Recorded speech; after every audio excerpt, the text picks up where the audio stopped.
Hello guys, তোমরা সবাই কেমন আছো? আশা করি ভালোই আছো। আজকের ভিডিওটা একটু সকাল সকাল থেকেই শুরু করলাম।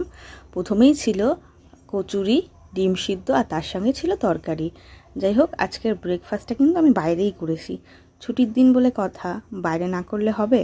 ঘরের রোজ রোজ এক খাবার খেতে আর ভালো লাগছিল না। দেন তারপর গরমের মধ্যে নিয়ে এসেছিলাম আইসক্রিম। আমি আর আমার মা দুজন মিলে আইসক্রিমটা খেলাম। সানডে বলে কথা, একটু স্পেশাল কিছু না হলে হয় নাকি?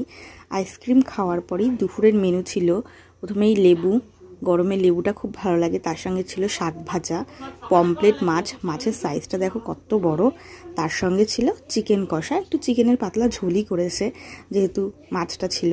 তারপরে খাওয়া দাওয়ার পর বিকেলে বেরিয়ে গেছিলাম রেস্ট ফেস্ট করে। দেখো জায়গাটা কি সুন্দর, অশোকনগরের মধ্যেই পড়ে জায়গাগুলো। খুব সুন্দর সুন্দর জায়গা আছে আমাদের অশোকনগরে, এসে সবাই ঘুরে যেও। আর দেখো জায়গাটা কি দারুণ লাগছে। আমিও সেজে গুজে বেরিয়ে গেছিলাম। আমাকে কেমন লাগছে সেটা বলো তোমরা সবাই কমেন্ট করে। আর রেড কালারটা আমার খুব প্রিয়, তোমাদের কার কোন কালারটা প্রিয় আমাকে জানিও। ঘোরাঘুরির পর হালকা পাতলা কিছু খাওয়া ঠাওয়ার পর আমরা পৌঁছে গেছিলাম বিশাল মলে। একটু কেনাকাটার ছিল, তাই সন্ধ্যার টিফিন কি নেবো না নেবো তাই কেনাকাটার ছিল। আর দেখো আমাকে কেমন লাগছে জানিও তোমরা, ভালো লাগছে কিনা।